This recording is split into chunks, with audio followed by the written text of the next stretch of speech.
Tuhan adalah Bapakku. Ku berdoa surga terbuka, mujizatnya nyata, kuasanya tak pernah berubah, kasihnya selalu sempurna. Tuhan adalah Bapakku. Ku berseru, Tuhan dengarku. Dialah penolongku, Dialah penyelamatku. Ku berserah dan percaya. Aku ditolong Tuhan, aku dipulihkannya.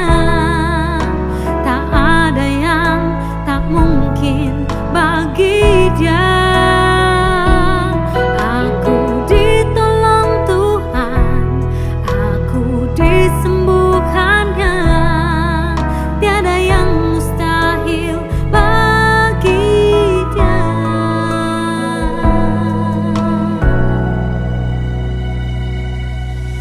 Tuhan adalah Bapakku. Ku berseru, Tuhan dengarku. Dialah penolongku, Dialah penyelamatku. Ku berserah dan percaya. Aku ditolong Tuhan, aku dipulihkannya. Tak ada yang tak mungkin bagi Dia. Aku ditolong Tuhan, aku disembuhkannya. Tiada yang mustahil bagi Dia. Saat aku berdoa dalam nama Yesus, kuasanya bekerja dalam nama Yesus. Aku disembuhkan, aku diberkati, aku terima mujizat dalam nama Yesus.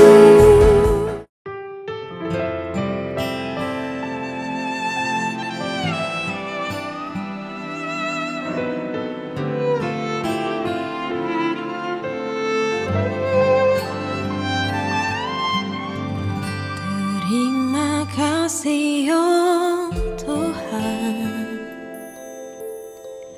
Kau hadir dalam hidupku saat kami berkumpul. Kau hadir di tengah kami, menuntun dan memberi damai. Kuatkan hati yang lemah. Oh Yesus, Yesus, pegang tanganku. Ku tak dapat jalan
Shalom. Saya sudah lama tidak khotbah di tempat ini 2 tahun lebih ya. Nah, saudara yang kasih dalam Tuhan, Tuhan tidak pernah berjanji langit selalu terang. Dan Tuhan tidak pernah berjanji langit selalu gelap. Tapi Tuhan berjanji menyertai kita dalam kondisi situasi apapun dalam hidup kita. Amin. Nah, penyertaan Tuhan ini sangat penting dalam hidup kita. Hari ini kita akan bahas tentang satu hal, yaitu tentang iman. Apa saudara? Mari kita buka Alkitab kita dalam kitab Ibrani pasal yang ke-11, ayat pertama sampai dengan ketiga. Kitab Ibrani pasal 11 ayat pertama sampai dengan ketiga. Kitab Ibrani pasal 11 ayat pertama sampai dengan ketiga. Saudara yang genap, saya ganjil. Iman adalah kepastian dari segala sesuatu yang kita harapkan. Dan bukti dari segala sesuatu yang tidak dilihat.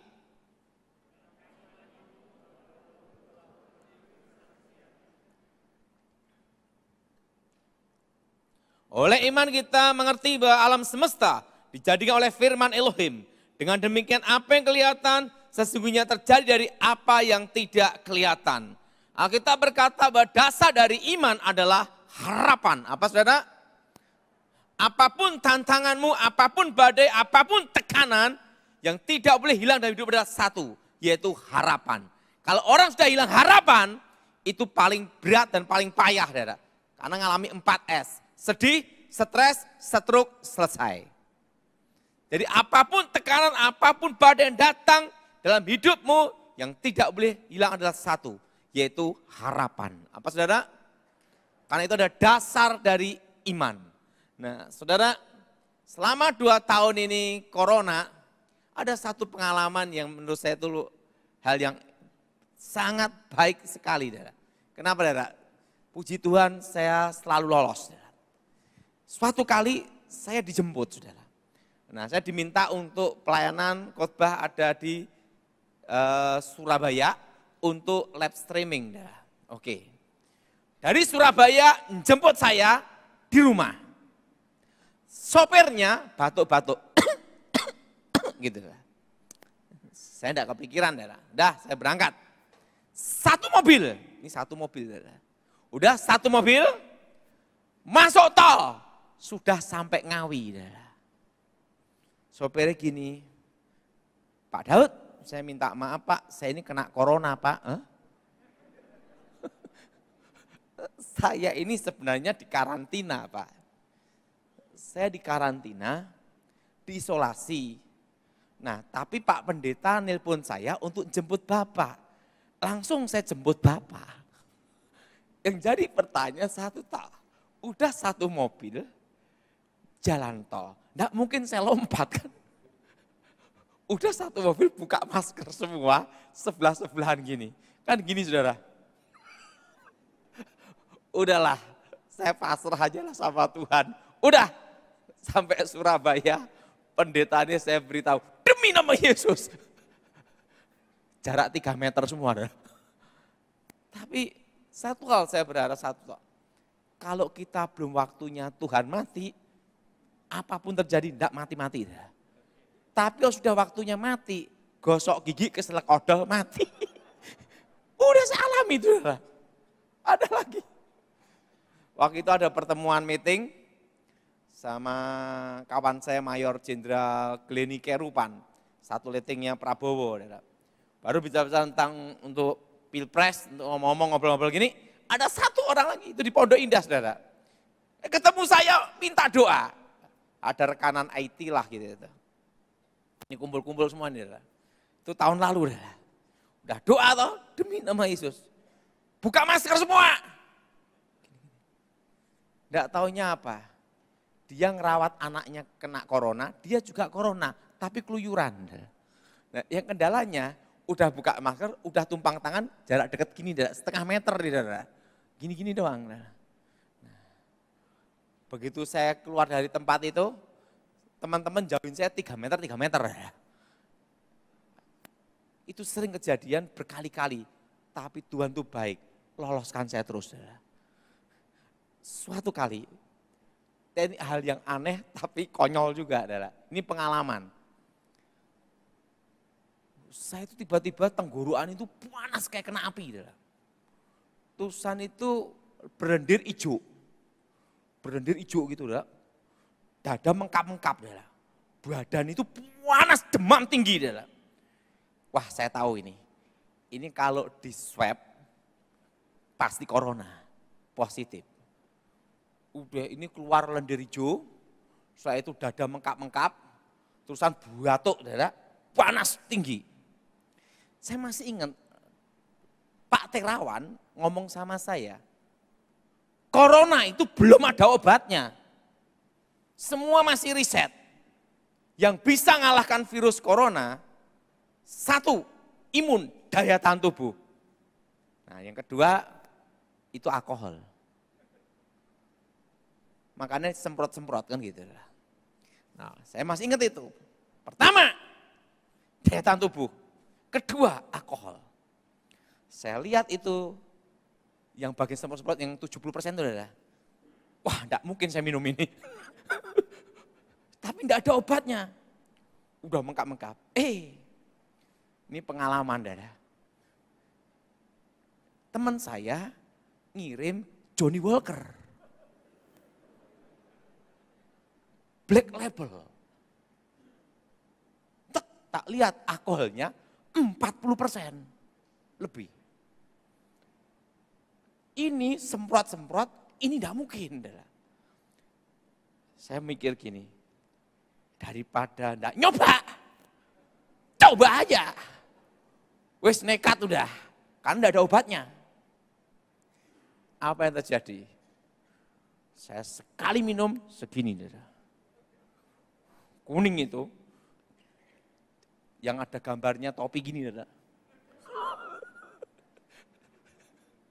Saya gini kan, saya minum, blegek gitu loh, suas gitu. Waduh, rasanya kayak api di sini, Saudara. Kayak api, panas sekali. Duk, langsung kayak muntah gitu, keluar lendir-lendir hijau, Saudara. Nah. Siangnya, saya hanya mikir, obat kan diminum sehari 3 kali kan gitu, Saudara. Udah, siang, segini lagi, Saudara. Tak kumur dulu, tapi minumnya bukan dikit-dikit, langsung segini. Langsung blegek, tak kumur, blegek, wah panas sekali. Muntah dikit, kayak lendir jadi putih-putih. Nah, udah, malamnya, kan sehari 3 kali obat. Itu aja pikiran saya. Wah, segini. Blegek, ngantuk tidur. Paginya dites, negatif.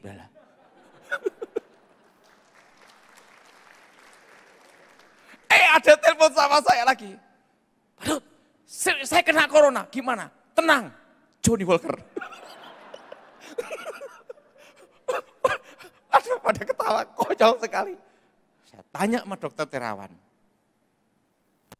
Bener pada waktu zaman era sebelum farmasi. Zaman dulu tentara-tentara dulu. Gimana ada obat untuk antiseptik dan virusnya. Langsung disiramkan itu Pak Daud untuk antiseptiknya. Oh gitu. Nah, tapi kan enggak mungkin dokter ngasih pengumuman seperti itu.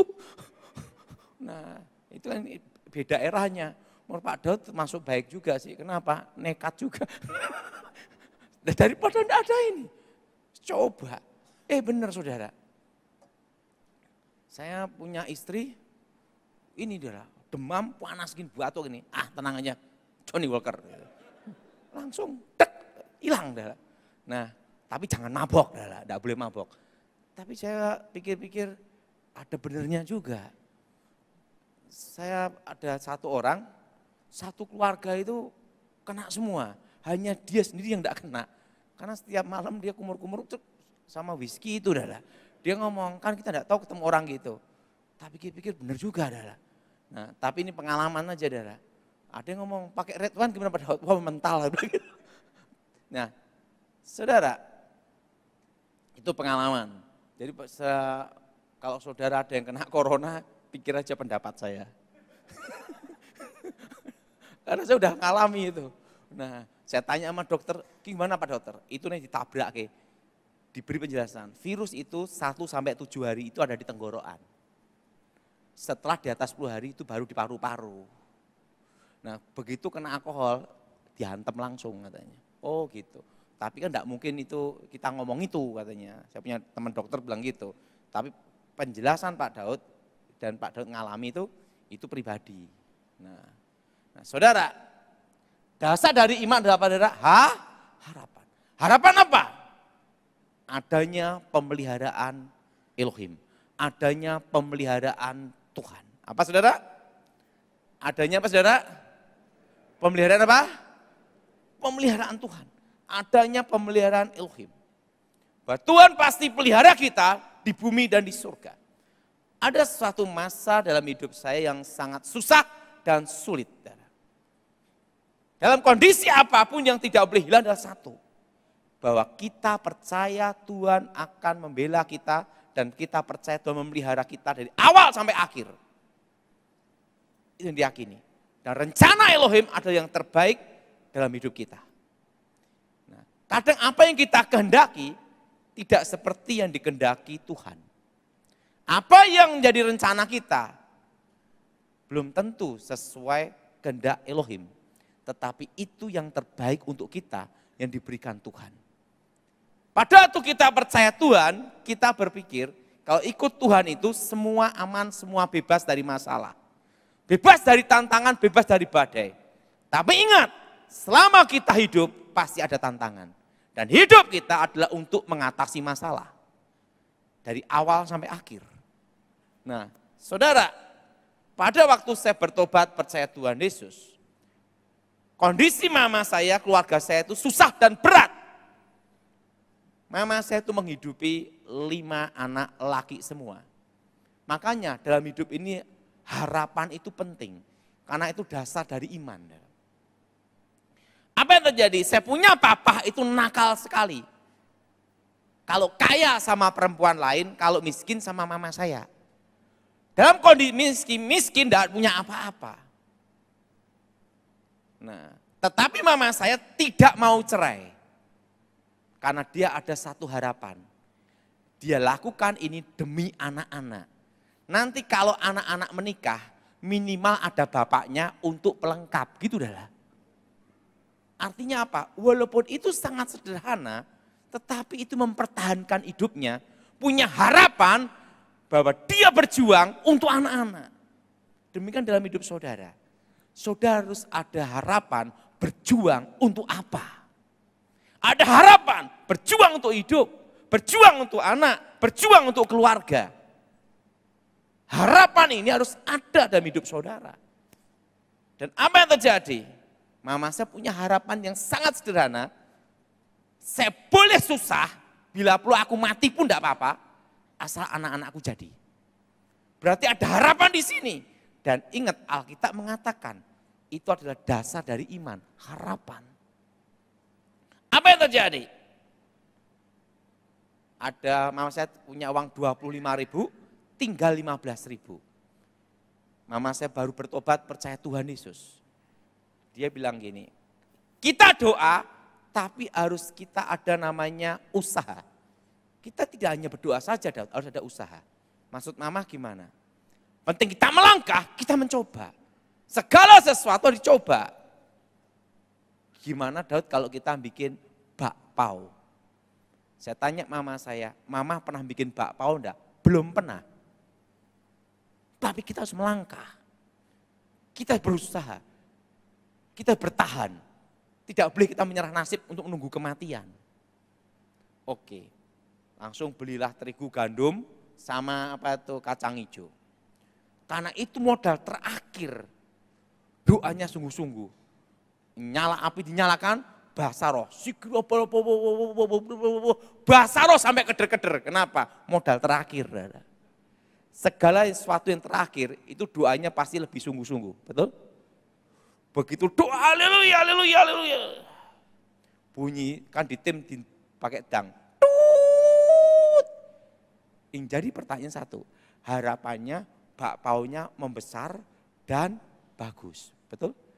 Kadang yang kita harapkan tidak seperti yang Tuhan kehendaki.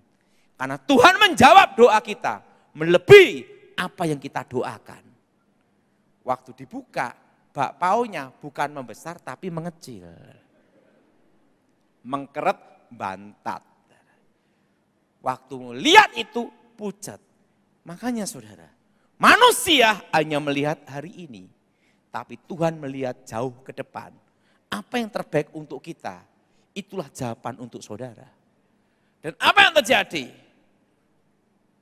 Mama saya ngomong, ini modal terakhir gimana? Dijual aja lah. Bakpao itu dijual, habis.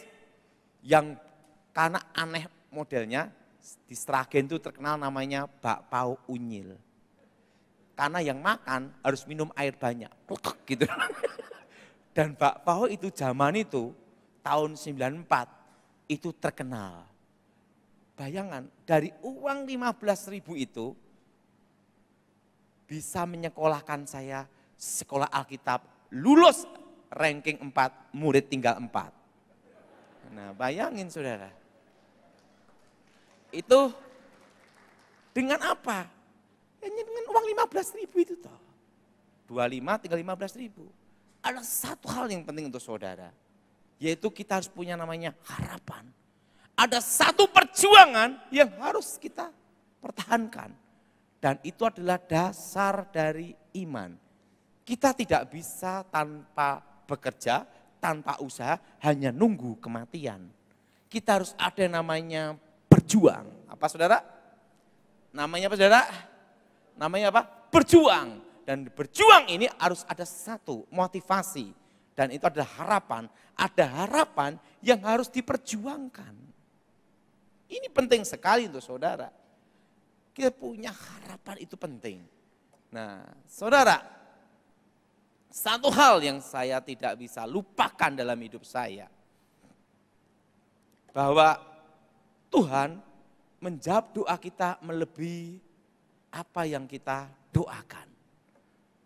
Karena manusia kebanyakan membatasi pergerakan Elohim. Suatu kali, saya masih ingat, saya dipanggil rektor waktu itu. Semua harapan kita kalau lulus sekolah Alkitab, itu ada yang jadi gembala, pendeta, sidang, pendeta macam-macam. Kalau saya enggak, saya lulus sekolah Alkitab penting sudah lulus gitu aja. Harapan saya tidak mengecewakan, penting saya punya doktrin. Doktrin yang benar lah di sekolah Alkitab, itu di Inteos, itu GSJA adalah. Dan apa yang terjadi? Rektor panggil saya, kamu lulus tapi tidak boleh meneruskan sekolah tinggi teologi ya. Kenapa? Karena kamu murid paling goblok di sini, gitu adalah. Nah, kalau orang sudah meremehkan kita, mengejas kita, kalau saudara ikut down dan ikut jatuh dalam hidup saudara, mental saudara, engkau selesai. Saya enggak. Walaupun saya dijas kayak gitu, dikatain gitu, tetap saya satu hal. Saya tidak ada kesempatan jadi pendeta, tidak ada kesempatan jadi penatua, tidak ada masalah. Makanya sampai sekarang saya itu tidak bisa dipecat dan tidak bisa memecat. Karena jabatan saya bukan pendeta. Secara organisasi saya bukan pendeta. Tidak ada, saya tidak ada pendeta. Saya jemaat seperti saudara. Saya orang biasa aja. Nah, apa yang terjadi? Saya di wisuda, ayah saya tidak datang, ibu saya tidak datang, keluarga tidak ada yang datang. Wah, saya pikir satu hal, ada apa ini? Saya pulang, naik angkot, sampai rumah, ayah saya dipecat, adik saya dipecat, kakak saya dipecat. Bayangkan, satu hari dipecat rame-rame. Yang jadi pertanyaan, apa yang jadi harapan kita? Tidak seperti yang kita alami kan? Di situ satu hal yang harus saya pertahankan satu. Tetap saya harus ada harapan. Berjuang, bertahan untuk hidup. Waktu itu saya ngomong sama mama saya, Mama, karena saya pikir kalau saya stres depresi, satu keluarga stres depresi, satu keluarga gila. Harus ada satu yang bangkit dan ada satu yang punya harapan. Jadi ingat, saudara harus punya harapan dan berjuang. Dan apa yang terjadi? Waktu itu saudara, saya tanya mama saya, "Mama, saya mau kerja." Saya doa, tangan saya ada plastik. Mama saya gini, "Daud, di antara keluarga ini, kamu yang paling goblok." Gitu dah. "Apa bisa kamu kerja?" Saya ngomong mama saya, "Beri saya kesempatan. Satu hal. Saya dikasih uang 100.000 rupiah. Itu tahun 96. Dan mama saya ngomong, "Kalau memang Tuhan menyertai kamu, kamu berhasil. Tapi kalau gagal, ini modal terakhir." Nah, sudah, 100.000. "Mas, saya perlu motor. Ini motor Post One, zaman itu Yamaha. Bulan depan tidak bisa bayar kreditnya, kamu yang terusin." Gitu dah. 100.000 itu, ingat, apapun sekecil apapun yang ada di tangan saudara, engkau pertahankan itu. Dengan satu harapan, modal untuk berjuang. Modal untuk bangkit. Sekecil apapun yang engkau miliki, walaupun minus pun. Untuk apa? Bangkit, saudara. Tidak boleh kita menyerah pada keadaan nasib menunggu kematian dengan cara tidak terhormat. Saya harus berjuang, bertahan, dan kalau mati pun harus ada perjuangan, yaitu terhormat. Apa yang terjadi? Dapat plastik 25 kilo HD kresek hitam. Saya beli di toko plastik Agen Plat ada di Solo. Saya keliling plastik naik motor. Segala sesuatu yang dilandasi dengan doa, itu ada namanya kekuatannya. Ada apa saudara? Ada apa saudara?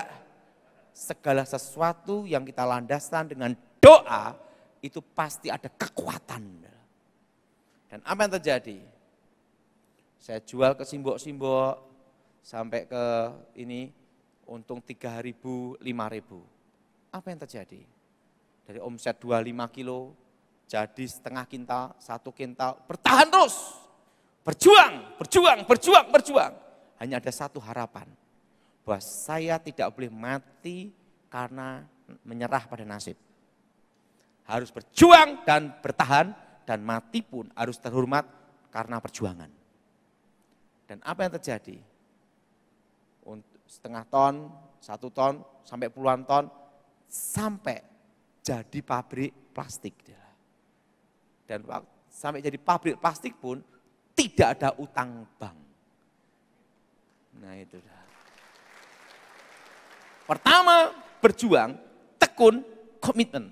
Dan dalam disiplin, ada disiplin waktu, ada disiplin kerja, ada disiplin istirahat. Kenapa saya beritahu istirahat pun harus ada disiplin? Saya masih ingat, saya kan pernah tugas di pengamanan presiden. Saya tugas tidak lama, dari 2004 sampai 2014. 10 tahun saya menjaga RI 1. Perintah langsung dari KSAD Kasat waktu itu. Dan 2004 saya perintahkan khusus untuk menjaga presiden. Itu harus menunggu telepon. Dan teleponnya itu langsung ibu presiden, kan ring 1, perintah khusus. Tidur hanya 3-4 jam. 3-4 jam saja. Dan begitu ada telepon khusus, langsung tek, siap, perintah, siap, perintah, siap, gitu terus. Dan handphone itu saya mandi, saya tidur, kemana harus dibawa. Karena itu perintah khusus.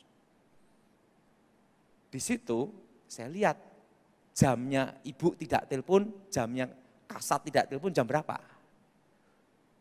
Hanya ada jam 12 ke atas sampai jam 3, jam 4. Karena mereka juga perlu tidur, kan itu dah. Nah, jam itu dari jam 12, jam 3, saya belajar disiplin supaya bisa tidur. Tak merem-meremkan gini dah. Pertama nyoba itu susah untuk start tidur itu. tapi setelah setengah tahun baru bisa. Kalau tidak, saya tidak bisa istirahat. Dan setahun aja bisa gini. Stroke, darah tidak tidur sama sekali kok, betul? Nah, di situ yang namanya disiplin istirahat, disiplin tidur harus ada, saudara. Jelas, saudara? Harus ada apa, saudara? Disiplin, saudara, istirahat, disiplin waktu. Nah, dan sampai sekarang saya selalu ngajarkan apa? Disiplin sama anak-anak saya. Saya mau kemana? Misal jam berapa gini, oh jam 1. Misal kemarin saya dikasih tahu jam 1 saya akan dijemput. Sebelum jam 1 harus ada di lokasi. Jam 12 saya tunggu. Kenapa? Disiplin. Orang kalau mau berhasil dalam pelayanan pun, dalam kerja apapun, dia harus bisa ngatur waktu, disiplin. Saudara bisa bekerja luar biasa untungnya. Tetapi kalau engkau tidak bisa disiplin istirahat, tidak bisa ngatur waktumu istirahat, sakit apa gunanya? Betul? Betul? Betul?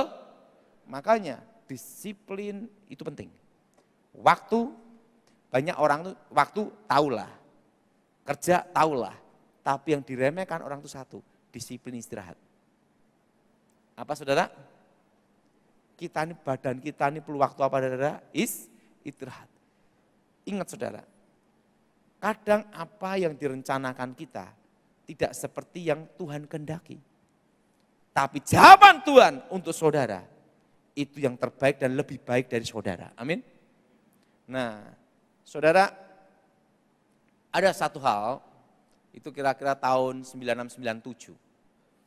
Dan itu saya masih ingat, diberi pesan khusus sama Tuhan, itu untuk tahun 25 tahun yang akan terjadi atas Indonesia. Dan pemulihan Indonesia. Tetapi saya tidak berani mengatakan. Kenapa tidak berani mengatakan? Karena kalau saya katakan dianggap orang gila. Orang stres, orang gila. Hal itu saya simpan terus. 2004, waktu saya diminta jaga presiden, itu pun saya tidak berani membicarakan. Kenapa? Kalau saya bicarakan pasti dianggap gila sama stres. 2004, 2014. Waktu itu saya ketemu Kasat 2013 bulan Februari. Di situ saya disumpah untuk merahasiakan operasi khusus dan lain-lain, semualah pokoknya disumpah di situ. Itu di 2013 sama bulan Februari. Karena itu kan untuk negara. Itu harus ada sumpah setia namanya, tidak boleh membocorkan, tidak boleh ini gitu. Itu 2013. 2014 saya bebas dan kembali ke keluarga, kembali ke gereja, kembali ke masyarakat. Waktu itu, tapi pesan itu terus membayangi hidup saya bahwa saya harus menyampaikannya. Karena sudah tidak kuat saya datang kepada seorang ahli ekonomi dan kawan saya baik 15 tahun. Namanya Gunawan Yusuf yang punya Gulaku Sugar Group. Sugar Group adalah, itu kawan saya baik. Saya ngomong sama Pak Gunawan Yusuf, dia dari Katolik adalah. Pak Gun, saya ada masalah. Dan ini saya pendam sampai bertahun-tahun. Coba, saya mau dengar. Apa pesannya waktu kamu ketemu Tuhan? Bahwa Indonesia akan terjadi resesi ekonomi, akan terjadi krisis. Dan Indonesia dipulihkan 25 tahun dan pulihnya total itu 2035. Setitik terang akan datang 2023, awal pemulihan. Coba, sekarang apalagi anginnya akan datang 2018, 19 dan badainya akan datang 2020. Menuju 2023 terjadi stagnat ekonomi, ekonomi akan berhenti tidak bergerak. Itu di 2020. Menuju 2023, awal pemulihan, setitik terang datang. Setitik aja. Langsung Gunawan Yusuf ngomong, Pak Daud, kalau itu pesannya coba saya akan olah data baik dari negara, BI, semua akan saya ingat. Langsung dia lihat cadangan devisa, gini-gini semua. Dihitung semua ini. Obligasi, sun, utang negara, apa semua. Begitu dihitung semua, Pak Daud, saya kasih tahu. Mungkin masuk akal. Loh, masuk akal gimana Pak? Nah, karena masuk akal inilah ada semangat saya. Masuk akal. Nanti tahun 2020-2021, utang negara kita tembus 5.000 triliun. Dan yang kedua, dolar akan tembus 14.000. Dasarnya ini, cadangan devisa, sun, obligasi, semua data dibuka. Tetapi jadi pertanyaan satu Pak Daud. Dikatakan di 2020, Indonesia mengalami stagnat ekonomi. Ekonomi berhenti dan tidak bergerak seluruh Indonesia. Yang bisa melakukan hal ini terjadi hanya ada dua. Pertama, bila terjadi kudeta, pemberontakan. Kedua, wabah. Hanya ada dua ini, salah satu dari ini yang bisa mengakibatkan ekonomi berhenti total. Tidak ada pergerakan. Kira-kira Pak Gun, saya perlu sampaikan enggak? Sampaikan saja kalau itu memang pesannya dan kamu yakin. Dan apa pesannya lagi? Berkebun. Karena terjadi krisis pangan. Dunia. Langsung dia ngomong beritahu saya, tanya satu toh. Pak Daud kan di pengamanan presiden, oke. Pak Daud udah lapor pajak belum? Belum. Sekarang 2015 ini ikut teks amnesti, pengakuan dosa, cuci dosa. Langsung, oke, teks amnesti, pajak udah lapor semua, sudah. Sekarang belikan tanah. Semua di bawah 2.500 atau 2.000 meter, pinggir jalan, jangan beli hektaran. Hektaran nanti jualnya susah. 1.500 atau 2.500 semua Pak Daud beli. Oke, setelah beli Pak Daud tanemin dan pelihara sapi. Walaupun di desa pinggir jalan 2 mobil lewat, jalan aspal. Lakukan kata saya. Pak Daud kan uangnya kecil, beda dengan saya. Kan dia gulaku sugar group. Oke, langsung. 2017 saya mulai beli tanah semuanya untuk berkebun. Untuk apa? Mempersiapkan yang akan terjadi di 2020. Waktu saya nyampaikan pesannya, apa yang terjadi? Dianggap orang gila beneran. Karena ekonomi baik-baik saja. Tidak ada masalah di 2014, 2017. Dan hal ini pernah saya khotbahkan di YHS. Waktu itu masih Betani. Siapa yang masih ingat? Coba angkat tangan. Oh, ada 2 yang ingat. Itu saya sampaikan itu. Nah, 2020 Januari. Waktu itu kan saya ngomong, badainya datang 2020 ini. Waktu itu pendeta-pendeta mecat saya tidak bisa, karena saya bukan pendeta. Datangi Gilbert, Pak Gilbert, ini Pak Daud ini kan orangmu. Ini bikin masalah keresahan, mengatakan 2020 akan terjadi badainya datang, resesi ekonomi datang, ekonomi akan berhenti total. Gilbert gini, ini kan masih Januari 2020. Kita tunggu aja Desember 2020. Kalau itu memang pesannya, pasti terjadi. Januari, Februari, Maret, April. Semua stop, berhenti kerja semua. Pendeta-pendeta yang datang Gilbert ikut karantina juga. Stop semua. Perlu udah tahu apa pesannya sebenarnya. Ingat, di 2020 saya sudah memberitahu lewat Zoom dari Michael Gunawan dan Thomas bahwa corona ini bermutasi selama 5 tahun. Dan puncaknya itu di 2025 error. Di atas 2025 sampai 2030 kasus biasa. Dan Waktu itu saya memberitahu supaya semua berkebun. Kenapa? Ketahanan pangan. Terjadi krisis pangan. Apa saudara? Krisis apa saudara? Pangan. Dan waktu itu saya memberitahu supaya jangan utang bank. Dan kalau utang segera dilunasin. Nah kalau tidak bisa lunasi gimana? Jangan nambah hutang. Karena bunga bank akan naik, terjadi inflasi selama 5 tahun. Dan inflasi itu dimulai tahun 2022. Siapa yang mendengar di YouTube, saya berkata demikian. Angkat tangan coba. Tinggi-tinggi. Itu sudah saya beritahu sejak 2020. Dan ingat saudara, waktu itu 2021 saya memberitahu, itu sebenarnya pesan yang diberikan Tuhan kepada saya, itu tahun 1996-97. Jauh sebelumnya adalah. Tetapi saya tidak berani menyampaikannya karena saya belum siap untuk menyampaikannya. Saya berani menyampaikannya itu di 2014, 15, 16, 17 sampai 2019. Dan perlu sudah tahu, ada yang tanya saya, bagaimana kita untuk bertahan? Selama 2 tahun ini jangan ada pengembangan bisnis apapun. Kecuali batu bara atau nikel, mining. Beda. Yang industri lainnya jangan ada pengembangan sampai 2 tahun. Dari tahun ini sampai 2024. Kenapa? Ini penjelasannya. Setelah itu saya baru mengerti, oh berarti kejadiannya seperti ini.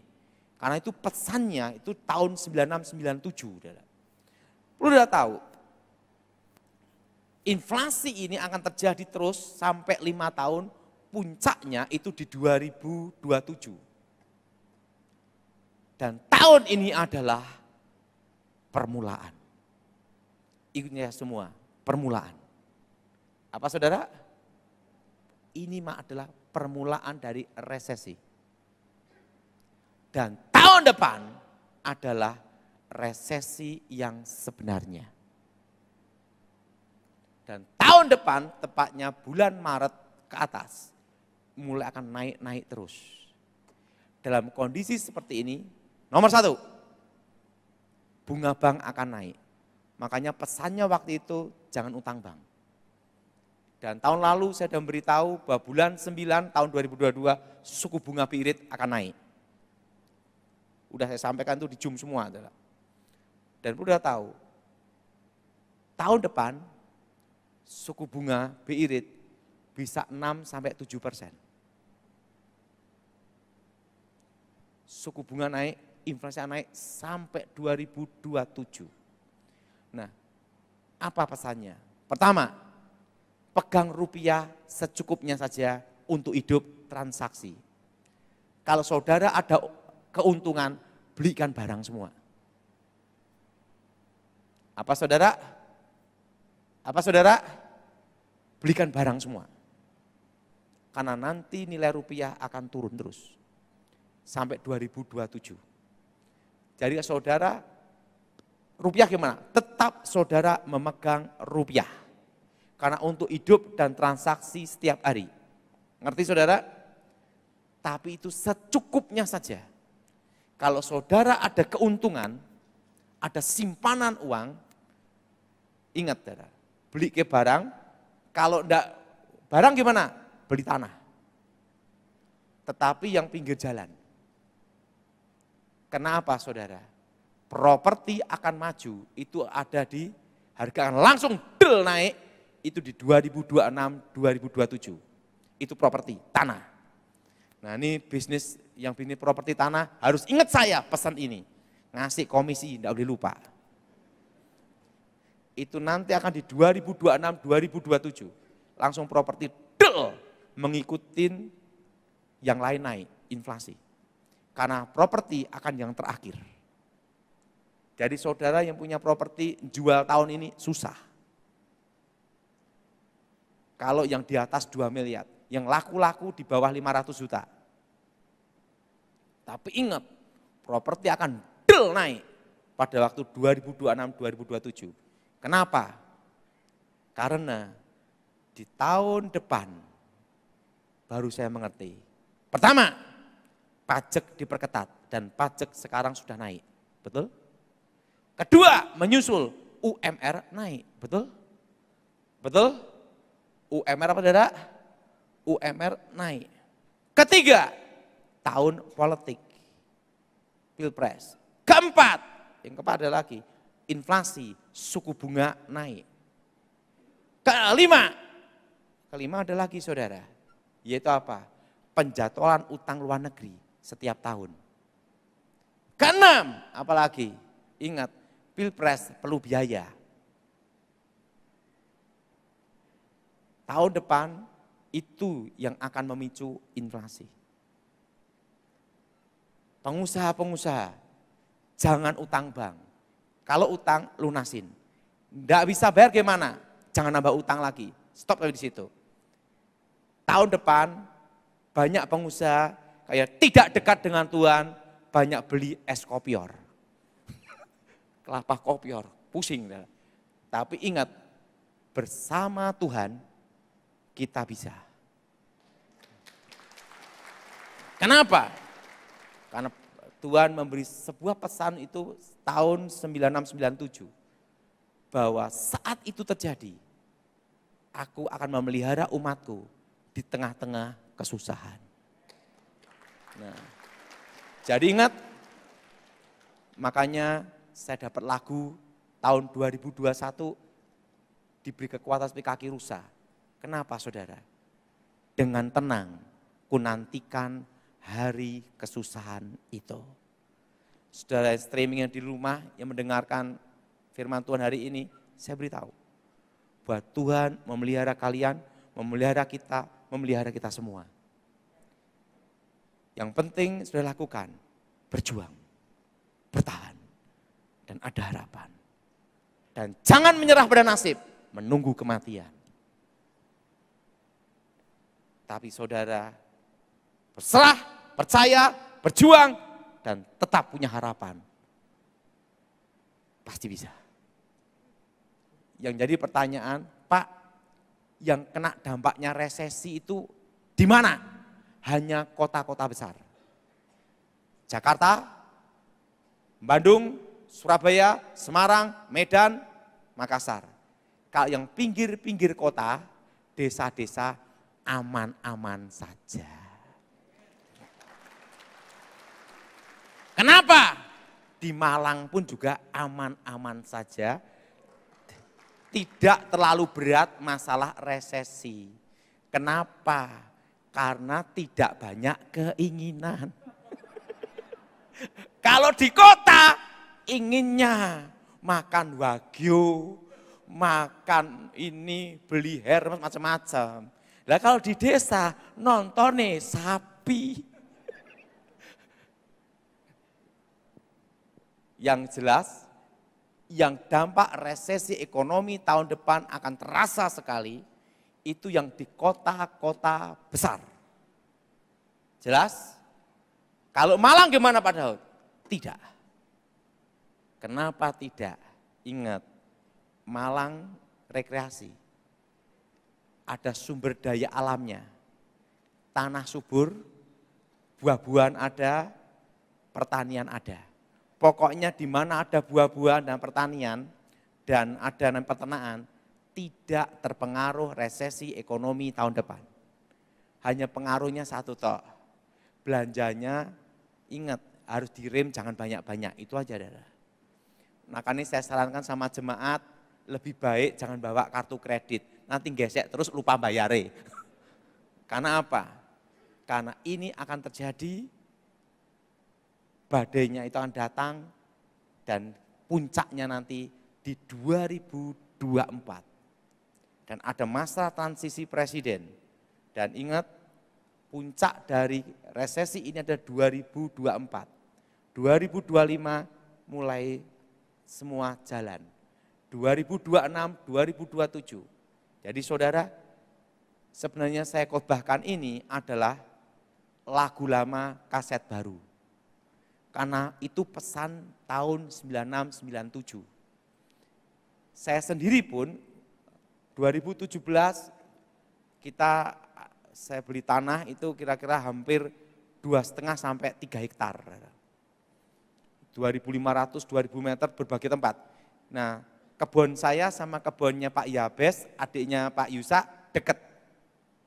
Nah, itu jadi benar saudara. Sayuran, buah-buahan, itu dari kebun. Saya tanam durian musangking, durian hitam, dan pohon-pohon durian udah tinggi, dan apokat, semua ada. Saya pelihara sapi, itu semua. Itu saya persiapkan untuk 2020, sejak 2017. Walaupun orang mengatakan gila, saya jalan terus saudara. Tapi satu hal yang saya sadari, ingat, bahwa Tuhan memelihara kita. Dan saudara yang di Malang, aman semua.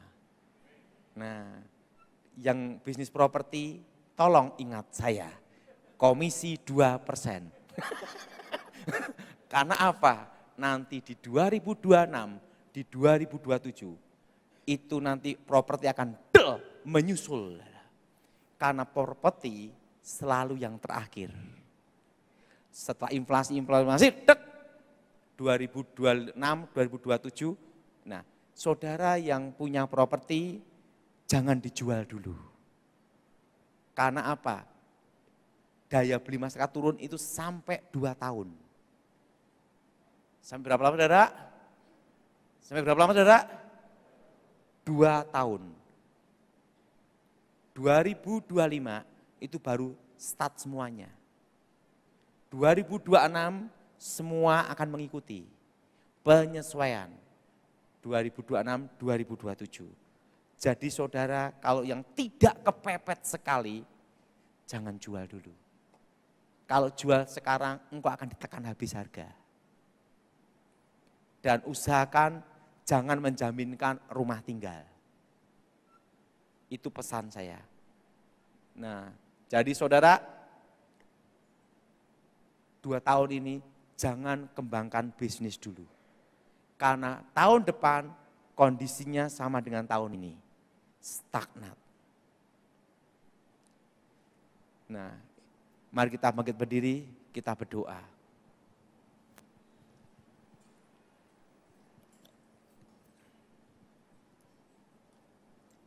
Aku percaya kuasa Bapa Yahweh melawat kami semua. Aku mohon kekuatan Elohim menyertai kami semua, bebaskan kami dari yang jahat, bebas dari kutuk, bebas dari kegelapan. Kuasa Yesua HaMasyiah melawat kami secara pribadi. Berkati firman-Mu, berkati kami semua. Dan nama-Mu dimuliakan dalam hidup kami ya Tuhan. Kerajaan Elohim ada di hati kami semua. Dan nama Yesua HaMasyiah dimuliakan. Yang menyatakan amin.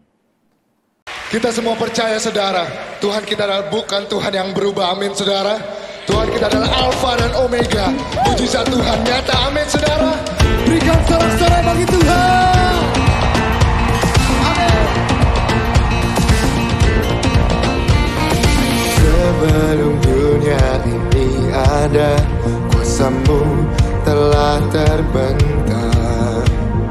Sepanjang sejarah manusia, tak ada yang sanggup menyangkali Kau Alfa Omega, Tuhanku luar biasa. Perbuatan-Mu heran, dulu sekarang selamanya. Lakukanlah lagi keajaiban dalam nama-Mu Tuhan. Nyatakanlah lagi kemuliaan-Mu atas hidupku. Hidupku penuh mujizat.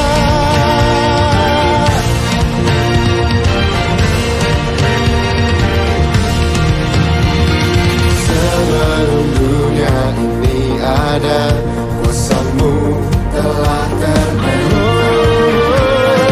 Sepanjang sejarah manusia, tak ada yang sanggup menyangkali Kau Alfa Omega, Tuhanku luar biasa.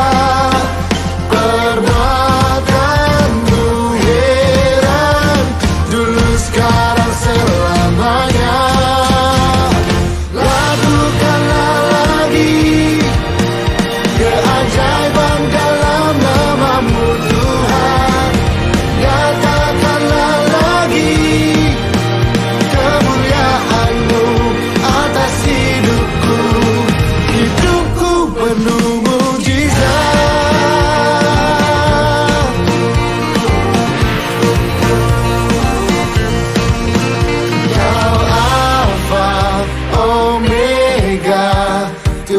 Tuhanku luar biasa, perbuatanmu heran, dulu sekarang selamanya. Kau Alfa Omega, Tuhanku luar biasa,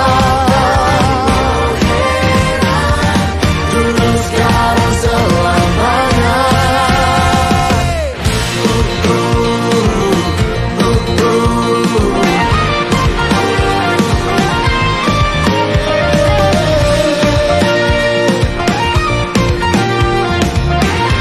Sama-sama kita mau serukan saudara, katakan bersama. Lakukanlah lagi keajaiban dalam nama-Mu Tuhan. Nyatakanlah lagi, nyatakanlah lagi. Lakukanlah lagi, lakukanlah lagi keajaiban dalam nama-Mu Tuhan. Nyatakanlah lagi kemuliaan-Mu atas hidupku. Hidupku penuh mujizat,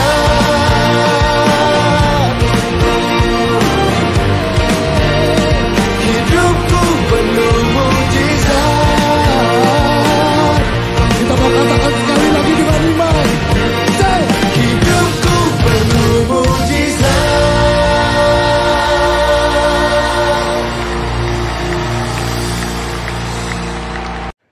Sekarang, terimalah kasih karunia dan damai sejahtera Tuhan Yesus Kristus, dan kasih Allah Bapa kita, serta persekutuan Roh Kudus menyertai setiap kita, sekarang, seterusnya, dan selamanya. Amin.